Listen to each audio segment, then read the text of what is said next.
Good morning, everyone. Welcome to When Dementia Has a Seat at Your Holiday Table. Thank you for joining us. We are very happy you are here this morning. My name is Arlene Schiff. I am a nurse.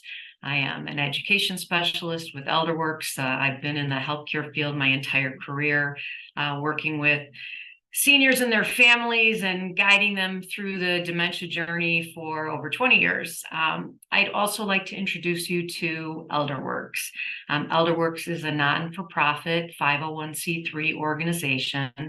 Our mission is to provide older adults, seniors and their families with senior living coordination, advocacy, education, and resources.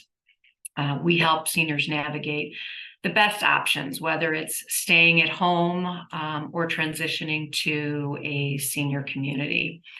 This morning, our conversation will be about providing the best of the holidays while caring for a person living with dementia. You know, holidays can be meaningful and enriching times for both the person with dementia and their family. Maintaining or even adapting family rituals and traditions really will help all family members feel a sense of belonging and a family identity. And for a person with dementia, this link with the familiar past can be really reassuring. And let us get started. So the holidays are often filled with sharing and laughter and memories, but they can also bring a lot of stress or disappointment and sometimes even sadness. And a person living with Alzheimer's or dementia, may feel a special sense of loss during the holidays because of the changes that they have experienced or are experiencing. And caregivers may feel overwhelmed by maintaining traditions and trying to provide care and adhere to safety precautions. Our hope is that today you'll leave here with a better understanding of how to make the holidays, joyful and meaningful, what may cause undue anxiety for your loved one. We want to explore what your expectations are, what your expectations are for your loved one. What is it that you want them to experience, and how you adjust and adapt to changes in behavior. And we'll begin now with a quick review of what dementia is. It's not a specific disease. It's a descriptive term for a collection of symptoms that can be caused by a number of disorders that affect the brain. And people with dementia have significantly impaired cognitive functioning that interferes with daily activities and relationships. They'll lose their ability to solve problems, the ability to maintain emotional control. You may see personality changes, behavioral problems, sometimes agitation, delusions, hallucinations. And while memory loss is, as we know, a common symptom of dementia, memory loss alone doesn't mean that a person has dementia. Doctors will diagnose dementia if two or more brain functions, such as both memory and language skills, are significantly impaired. So think of dementia as a broad umbrella term, and it covers a group of symptoms that are related to loss of memory, judgment, language, complex motor skills, and other intellectual functions. It's caused by permanent damage or death of the brain's nerve cells, which are also called neurons. It's a chronic and progressive disease. There is no known cure. The specific type of dementia and its symptoms depend on which areas of the brain are affected. For example, Alzheimer's, which is the majority of the types of dementia that people have, will primarily impact memory. Vascular dementia, may result from damage to blood vessels in the brain, and it's important to know that dementia is not a normal part of the aging process. Sometimes dementia symptoms can be attributed to treatable conditions, so it's always important to get evaluated as soon as you notice any of these types of symptoms. I wanted to just share this theory. It's called the Reesberg theory of retrogenesis. Understanding this theory years ago helped me tremendously when caring for seniors with dementia. It's a concept developed by a neurologist named Dr. Barry Reesberg. He was a researcher as well. And retrogenesis literally means back to birth.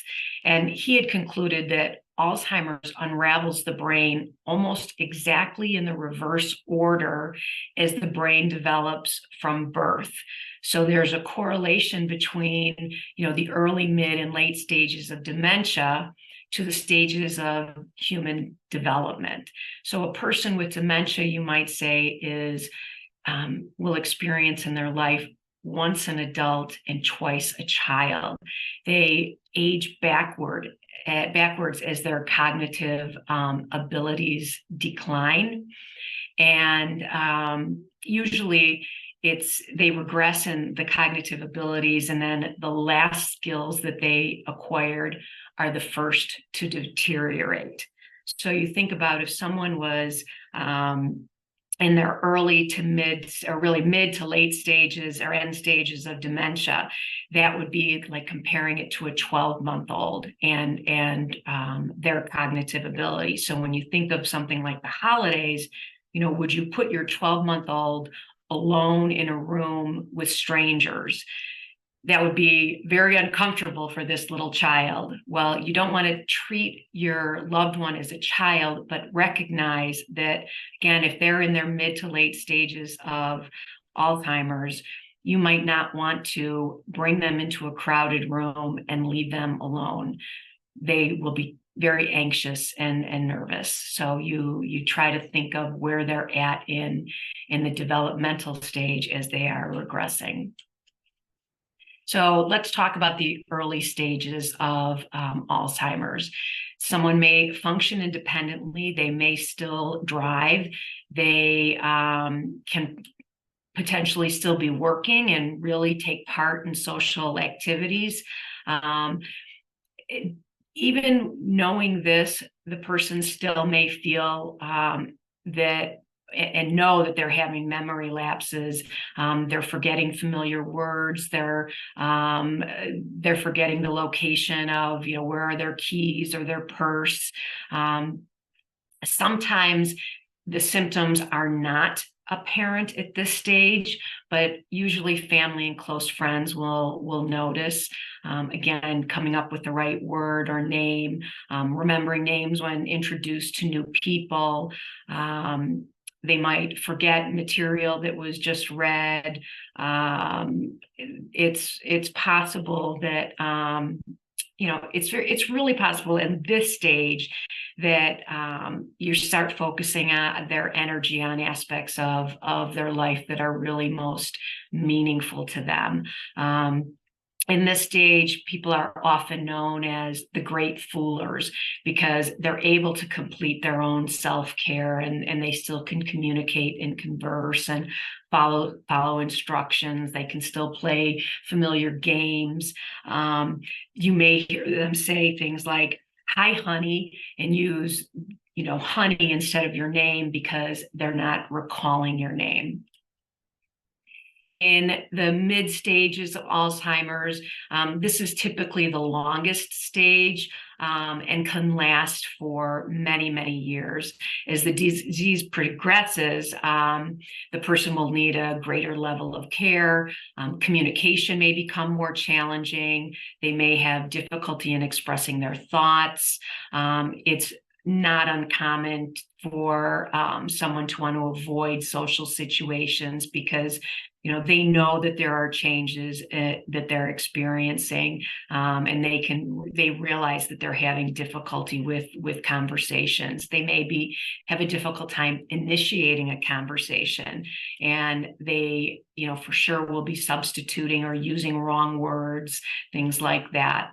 They may refuse even to bathe. They may feel moody or withdrawn, and you'll see a lot of repetition. In the late or end stages, it's particularly challenging. You've got increased confusion, long-term memory loss, misidentification of people and objects. You might see people calling something, a thingamajig or a whatchamacallit. I've seen people, trying to use a remote control to make a phone call. You may see an increase in behavioral issues because they're communicating verbally less and less. You'll find that they're frustrated because they can't tell you and verbalize what they need.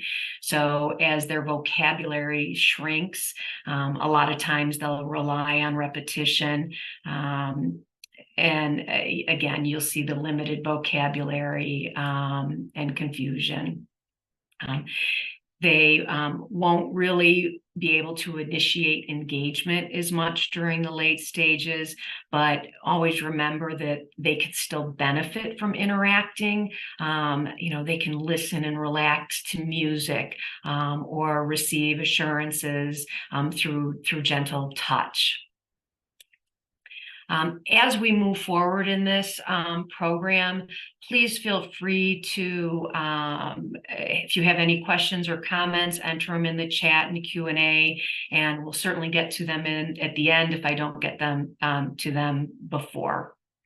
But again, please feel free to put any comments, and love to discuss it, and love always knowing that you're out there when we're on Zoom. So navigating the festivities, the holidays, without caring for somebody with dementia, is very stressful, and then when you're a caregiver, the stress and the issues that come along with the holidays and caregiving and dealing with, the dysfunctional families that we all have can really be difficult. You may find disappointment with family members that aren't pulling their weight. You may be working to really achieve your own acceptance of what you're doing and what other expectations, what other people's expectations are. Sometimes family members' expectations aren't reasonable, and it's difficult to change their mind. Your family members may be in denial and don't really see the whole picture right now, and they just really don't understand dementia. You may see also that, from yourself as well as other family members, you're experiencing loss, and you're trying to cope with these issues. The person that's living with dementia is feeling a loss and trying to figure out what's going on. And many of us think that we want to do everything right. If we're going to have the holidays, we want it to be perfect. But the truth is, we know, and we've learned over the years, that it's just never going to be perfect, and we just certainly have to adjust. So where do we begin with all this? Well, first of all, you want to really try to know what stage of dementia your loved one is. And this will help you really in deciding where you're going to celebrate the holidays. In mid to late stages of dementia, the older adult really should be in familiar surroundings in order for them to feel safe. That might mean wherever their home is presently, they might be in a care community, in an assisted living or a memory care setting. And if that's where they're most comfortable, you might want them to have their holiday meal there. It might be the safest and less stressful, most importantly for them as well as you. If you're celebrating at your home, remember that routines are important. You need to make yourself aware, what is the usual time that they have dinner? Is what time you're serving the same time? If that's not possible, you might have them eat beforehand to make sure that even their blood sugar and their mood are balanced from eating at their regular time. You want to be realistic. You might need to schedule a short visit if they don't have really the cognitive stamina to stay for a whole meal, which could be 4 or 5 hours. It's really important to plan ahead. So let's look at some of these questions and see how you might answer them. The first really is one of the most important. Where is your family member in their dementia? This begins the framework for your gathering, or whether you'll even have a gathering. Look at the space you have. If your loved one uses a walker, is there room for him or her to navigate with a walker? What about the bathrooms? Do you have a bathroom on the first floor? Can they navigate the bathroom with their walker? Do you have a raised toilet seat, grab bars? You need to really think about these questions and have some of these questions answered. Having them answered will help with answering the remaining questions that we've got. If you're stressed, remember that people with dementia are really good at reading body language. They'll take the lead from you, and you're stressed, they'll be stressed. So you want to really try to limit your stress. Easier said than done, right? You might want to put together some notes, especially if someone is transporting your loved one, in things like thinking about, and again, depending on where they are in their dementia, you need to think about things like bringing 1 or 2 extra briefs or underwear. You might need a Chucks pad to put down and protect furniture, or your chair. You might want to think about a change of clothing. Make sure you've got their medications. And again, you might need things for the bathroom. You might need gloves, wipes. It's always helpful to keep those around as well. You want to make sure that the environment is safe. Put away any throw rugs or any unnecessary furniture. Lighting cords really need to be secured. You want to use non-flammable candles. You may want to minimize lighting, because sometimes lights can add to anxiety. You'll see later, we'll talk about a quiet room to relax. And helping other family members know what stage of dementia they're in and what to expect might make things easier as well.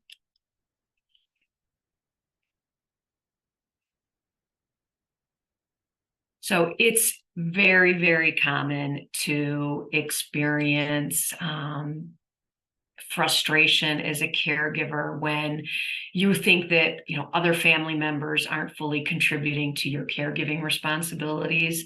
In many families, if not most families, the burden of caregiving isn't evenly distributed, and it's really rare for everyone to carry the same weight. So if this is true for you and your goal is to enjoy the holidays and have your loved one enjoy their holiday, you may consider how and when would be the appropriate time to share your feelings.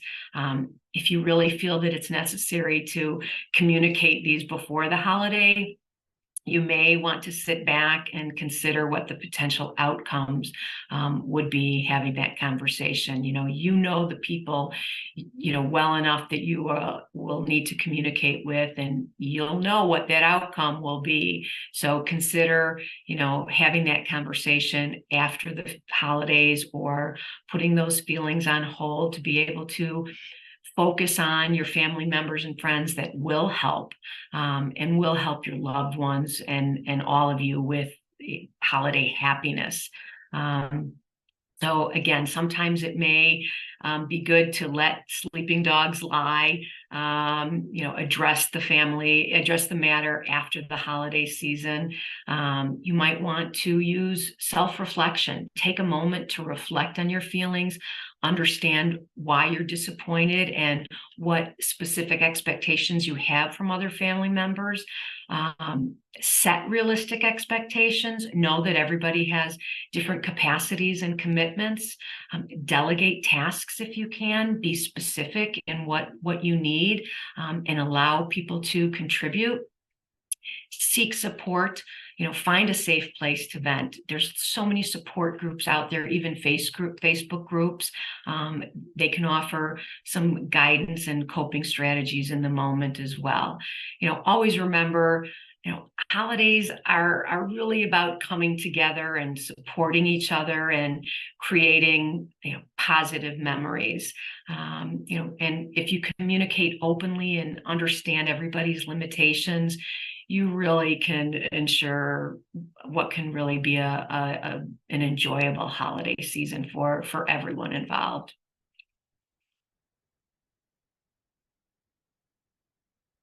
So when you're reflecting on the rewards of caregiving, it can really be a self-esteem booster. Your caregiving, it can be a reflection of living up to your own personal ideas or beliefs, or maybe it's a promise that you made to the person who you're providing care to. Whatever the reason, some rewards are hidden, but some are really obvious. I would love to hear any of you who are caregivers, what the rewards you get are. Please, put them in the chat and share. And we've had people share it's an accomplishment. You're caring for somebody with dementia. It's really uncharted territory. But despite all the difficulties, caregivers really find a sense of accomplishment. It's a rewarding experience. Even when you're dealing with a difficult family member or parent, it can be one of the most rewarding experiences of your life. Being there, you're knowing that your presence provides comfort and reassurance. Moments of recognition from a person living with dementia, when you get a thank you from somebody who's, usually ornery, or, you're getting a long lost family story. These are just, really times that caregivers can treasure. And again, making a difference is really one of the most rewarding things that you can get. It give you a sense of purpose. You develop really strong emotional bonds. There's personal growth. You gain a greater appreciation for life. And there's really, you can see, despite all the difficulties, there's tremendous moments of joy. Sharing a simple memory or a hug can brighten both the caregiver's day and the person with dementia. Communication always is so important. Although you sometimes have concerns and questions about where your loved one is in their dementia journey, it's important to let the other people that you've got invited to your holiday know what's going on with your loved one. Give them an update. Share what their needs are, what their decline is. Share some of the realities of your caregiving. If the person's in the early stages of Alzheimer's, your relatives and friends may not notice any changes, but the person living with dementia, may have trouble following the conversation. If the person is in the middle or late stages, you're going to see significant changes in their cognitive abilities, and there might be a significant change since family members, last visited or last interact with your family member. So, you want to really communicate with your family members, what might be helpful to you to make the holiday easier. Don't wait for them to ask. Do the asking, discuss your expectations, share concerns, try to collaborate on a holiday plan, communicate, realistic expectations about what you can and can't do. Honest communication is really the key. Share your wish list. If you have home projects that, you've been neglecting, and for those people who aren't comfortable with caregiving, they may be agreeable to help with some other things that you need, like some of these projects. Even if you need a raised toilet seat, maybe someone else can do the research and find the right one that would fit in your home. Talk to your family. Take time, before the holiday comes to try to, discuss what concerns you may have and what you can do. Try to assign, roles and tasks to, family and friends who are involved with you in the holiday planning. Find a way to communicate, whether it's text or get everybody together on a call. You want to make sure, I apologize. You want to make sure that you're planning ahead for all of these things. And again, don't ever refuse an offer of help. If they're offering to pitch in, take them up on it. If you're planning the holiday meal and you're caregiving at the same time, one of your family members might be able to send in dinner during the week, so you can concentrate on preparations. So we know that it's a big job planning a holiday. So if you can get help, it will help both you and your family member. Be forgiving. Be forgiving of yourself, your family, and your loved one. We know nobody is perfect. Mistakes are going to happen. It's a part of life. And past things that might have been said or done by your loved one or another family member that may have caused stress, try to move forward, at least on these days. It'll really promote a happier holiday for you. You at least let go of the past for now. Embrace the imperfections, encourage flexibility, know that there are going to be challenges, allow yourself time to understand the mistakes and experience them, and then always focus on the positive moments. The stress of caregiving responsibilities plus holiday traditions really take a toll. It's important for each of us to take care of your physical, your mental, and your emotional well-being. It's caring for the caregiver. And sometimes we tend, as a caregiver, to take care of ourselves last. But the reality is, if you don't take care of yourself, you can't take care of others.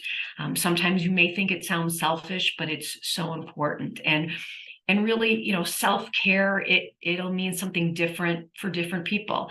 Sometimes it could be just a nice bath at the end of the day, a glass of wine, watching an old movie that you're not being interrupted.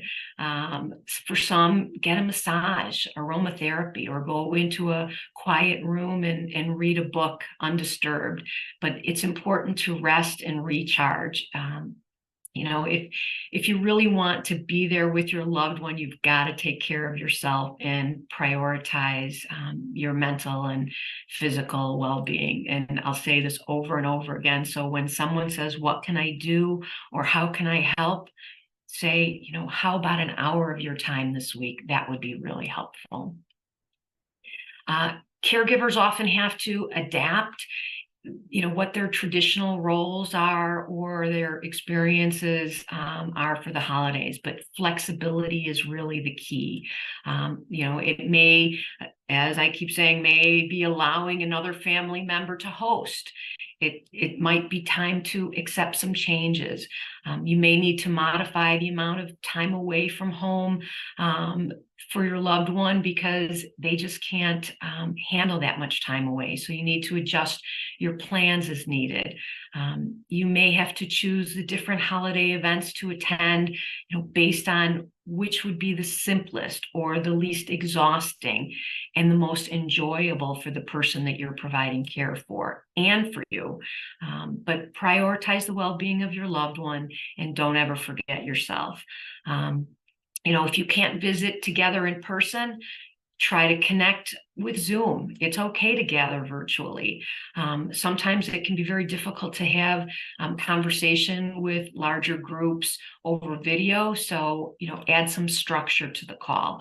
Sometimes in the earlier stages of dementia, you can play a trivia game or sing songs or share pictures from past gatherings. Use video to either capture or send special moments to your loved one. Like a video of the children opening the Christmas gifts. Or you can plan a video call and cook together or bake a special recipe together. Or even, schedule a time, watch a holiday movie together from separate homes, and you can talk together on the phone or video chat while you watch.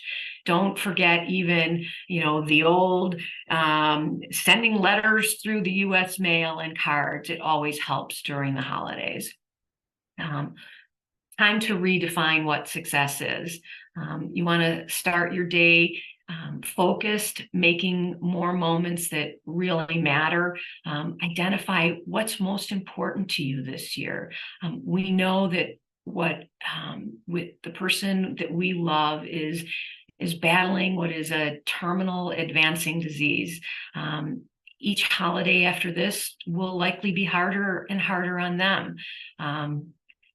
Sometimes keeping this in mind may make you feel better about saying no to things that might take you away from what you think is most meaningful and impactful for both of you. It's okay to spend time preparing for and also enjoying some of the things that make the holidays good.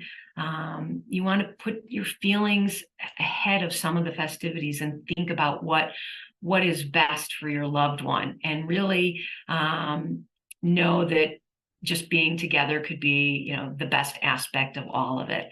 I know that it's difficult to embrace, all the changes that occur with dementia. But it seems that the only solution is not to embrace them. So really, to clarify, it's don't live in denial. To the best of your ability, move forward in what your present situation. You'll hear me say this many times as well. It's when you're living with someone with dementia, you have to join them in their reality because they aren't coming back to yours. So remember, shift your focus, creating meaningful moments. You want to ensure comfort and joy, and you want to celebrate the unique experience of the holidays while you're living with someone with dementia. Give yourself permission to do only what you can reasonably do and safely manage. It may be a smaller and more casual gathering, and it may be not gathering, but just to try to create some joy. So we covered a bit about how you care for yourself. Let's talk a little bit about how do we care for the person living with dementia and make their holiday most enjoyable. We talked about adaptability. This will come into play here as well. We need to adapt to where our loved one is, where they are in their dementia journey, and what will make them most comfortable. Keeping a routine is extremely important because routine makes them feel safe. So that's where we think of things like changing a meal time or the environment. Noise level can have really negative outcomes for some people. Remembering that adaptability and flexibility as much as you can without frustration is important. So let's move here. So adjusting our expectations. Always consider the needs of your loved one, during the holiday. And we, again, need to know what stage they're in to help you make those adjustments. For example, someone in the middle stages of dementia, their time awareness may be off. And then you add that to a change in routine and the feeling of security in their own environment. You may find that your loved one may want to just eat and leave. And if they're asking you, nonstop, when are we going home? And they are getting insistent, you may need to have a backup plan. Who and how is going, who's going to bring them home, who's going to bring them back to their familiar surroundings if that becomes necessary. This may not be the year that you're going to play all the, post-Thanksgiving dinner games, for hours and hours. But remember, be happy that quality time was spent with your loved one and the other members of your family. The stress of caregiving plus holiday traditions, we know it's overwhelming, but remember, still take care of your physical, mental, and emotional well-being. Consider adapting some of your traditions, create new ones, maybe some simplified traditions that can accommodate, the needs of your loved one. Focus on the now. Consider in your mind what they have enjoyed in the past, but don't get stuck there. You can find joy by creating really meaningful moments that are in the present. So the setting is extremely important for the person living with dementia. As I've mentioned, there's a feeling of safety and comfort in their usual surroundings. So if your loved one lives in an assisted living or memory support or a skilled nursing facility, this might be their sense of security. So they might want to stay there. And again, we want to remind you that, every one of these communities celebrates holidays. So it might be important for your loved one to stay where they're most comfortable.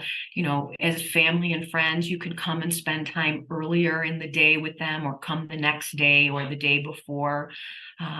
Because, bringing mom or dad to an unfamiliar home, that may not work because, you remember things like, where is that bathroom?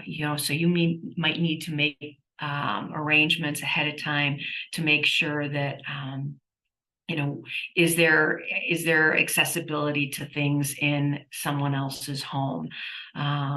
There's really at this point a power of familiarity with your loved one. So you might want to think of things like showing photos of the guests to the person, in the days before the holiday, and every day explain who these people are while showing them the photo. You might want to remember to incorporate really familiar elements into the holiday celebration, because again, all these different kinds of familiarity can really provide comfort and reduce anxiety for the person with dementia. Music is always, great therapy for people with dementia. So playing music, it's linked to memories and emotions. Sometimes if they have trouble remembering, we know sometimes people have trouble remembering what they did earlier in the day, but it's so remarkable to watch people when you put on a song that they know and they know, all the words to their favorite holiday songs. Remember some of the music that was from their era, and you might want to put on some of the golden oldies that they enjoyed, and again, have everybody join in and sing and have some fun. Be inclusive. You want to include your loved one. If you can, provide an activity that can really align with where their abilities are. So you want to include that person living with dementia as much as you can in the moment. They may not remember, everyone's names. So remember saying, this is cousin Susie. And that might trigger some memories. It's always good to introduce the person. Don't say, remember cousin Susie? That's really being disrespectful and hurtful. So you want to just come in and say, oh, hi, this Auntie Lane came this year to come celebrate with us. Bring out photo albums, reminisce with them, engage them in the conversation, because remember, they might not be able to initiate that conversation, but include them. You want to make sure they're safe. You want to make sure that that the holiday activities are manageable for everyone. If they're in their even to early mid stages, ask for your loved one's help in possibly food prep or gift wrapping or decorating, or even setting the table, including folding napkins.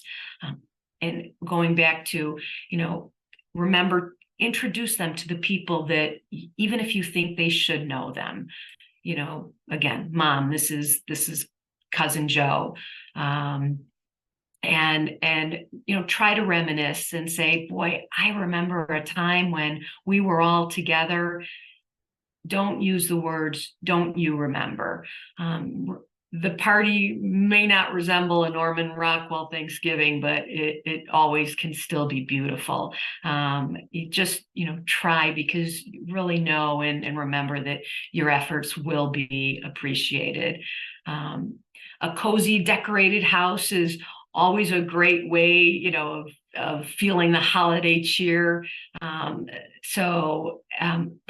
remember sometimes that simplifying the decorations, planning ahead, setting boundaries, they might help minimize stress.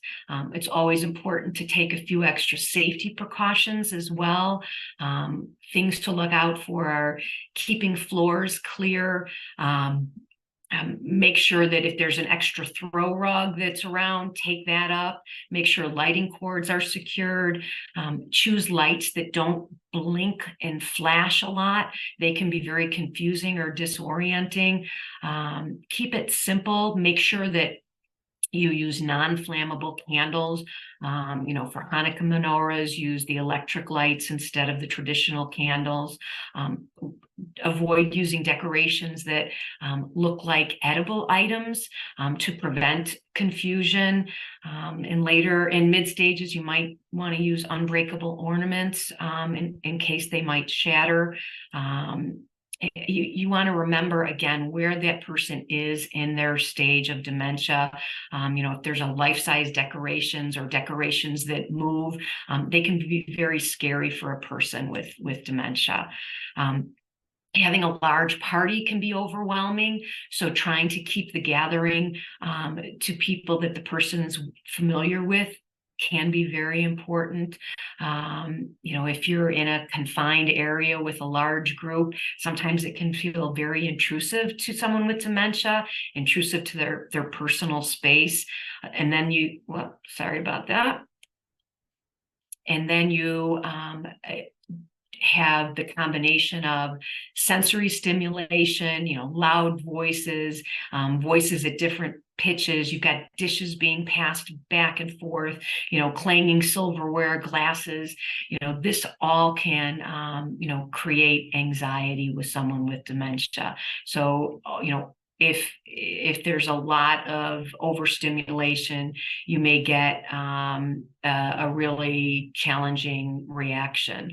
And sometimes, we'll call these behaviors, and it's not a judging or disrespectful way to to talk about what's going on. It's just a way to explain, their action or their conduct. And remember that if there are some behaviors that you're concerned about, it is the disease, and it's not the person. It is the disease that is causing this. So remember that, again, in the later stages of dementia, you might see this more often, agitation and aggression. You want to be able to have meaningful activities to include everyone. Try to find things that everyone might be able to participate in.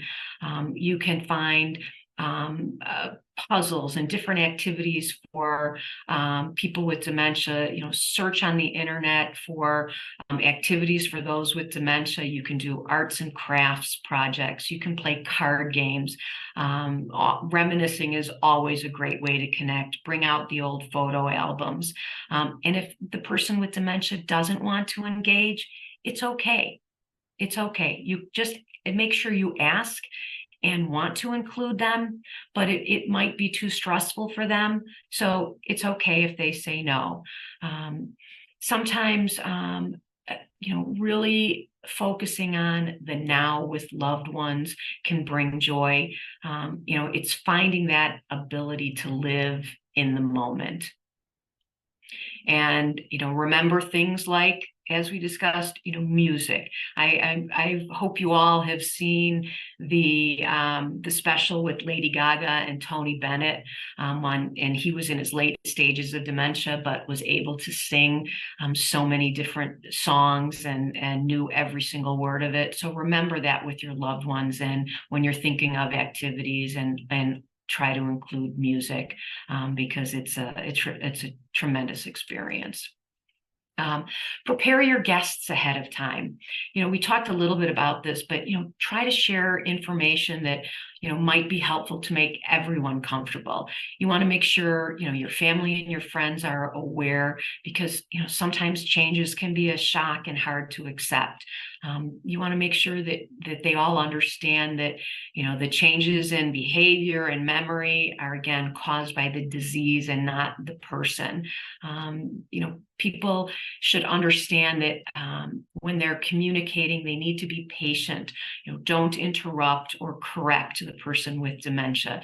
Give them time to finish their thoughts. And if they can't communicate clearly, respond to their tone, respond to what you see in their nonverbal expression. Encourage open communication about boundaries with other family members. Really emphasize the importance of respecting your loved one and where they're at in their disease. So again, preparation and a conversation in advance is really important. You want to be able to have a quiet space, which can be very important for your loved one to de-stress or take a nap or just be alone for a respite. It doesn't have to be anything fancy, just a space, maybe a bedroom with a chair.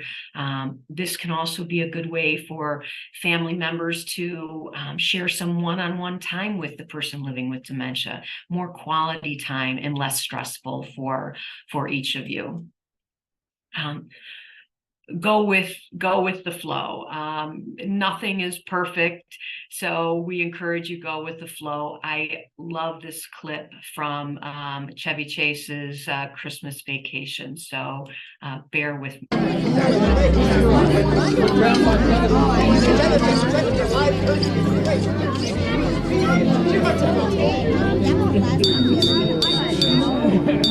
Daddy, don't do this.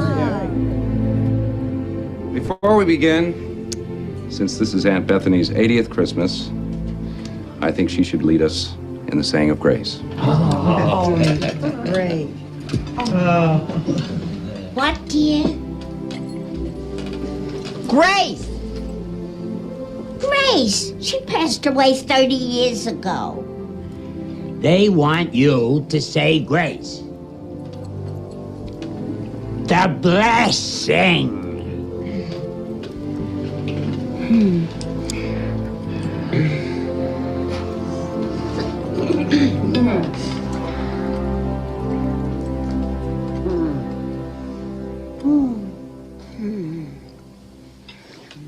pledge allegiance to the flag of the United States of America and to the republic for which it stands, one nation indivisible, with liberty and justice for all.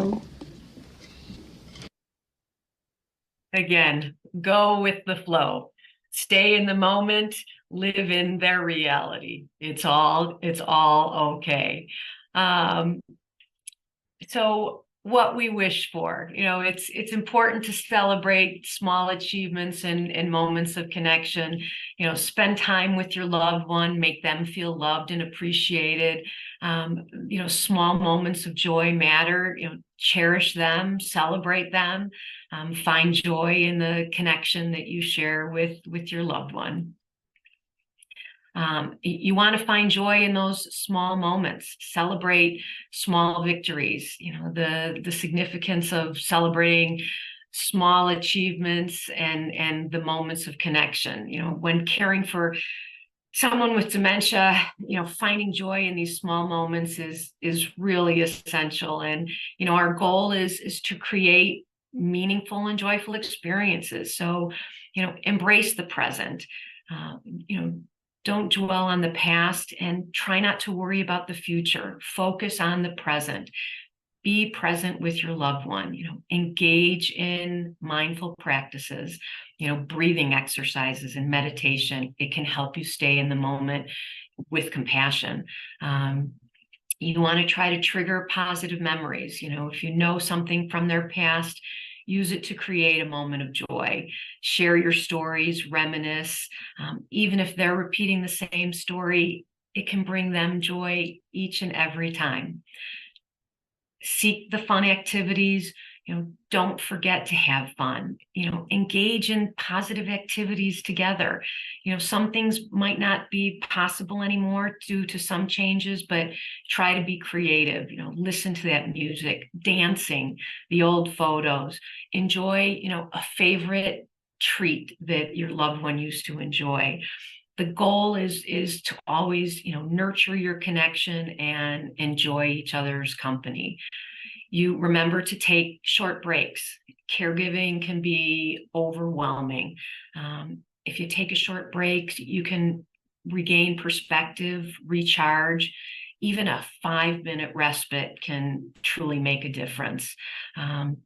Because, remember, the person with dementia is trying really hard to manage day to day, and you're doing the best that you can do as well. Live in the moment. I encourage you and your loved one to live in the now. Help them find joy by focusing on the present. Think about what they enjoyed in the past, but explore new activities together. It's about creating positive experience in the present. Remember, live in their reality. They're not coming back to yours. Go with the flow. Remember that these small moments of joy will contribute to your well-being as a caregiver and also enhance the quality of life for your loved one. We want to be able to cherish these connections and find joy in the journey, even amidst the challenges. Always remember that life can still be rich. It requires that we reconsider some of our assumptions and expectations. Living in the now with your loved one really means that you can still enjoy the good times together and continue to bring love and joy and fulfillment. Keep self-practice. Keep self-care at the top of your list. Practice self-love. Let go of perfection. Focus on what is most meaningful. Simplify holiday activities, start new traditions, and enjoy.